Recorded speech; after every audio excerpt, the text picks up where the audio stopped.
primary testing এপৰ হৈছে এই এপত আমাৰ যিখিনি গাঁওৰক্ষী বাহিনী আছে তেওঁলোকৰ যিখিনি কৰ্মীসকল আছে চবৰ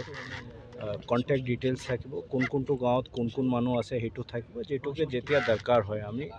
চবক কণ্টেক্ট কৰিব পাৰোঁ আৰু তেওঁলোকেও কিবা এটা থাকিলে আমাক কণ্টেক্ট কৰিব পাৰে সেইটো ব্যৱস্থা আমি কৰি আছোঁ প্ৰথম টেষ্টিং হৈছে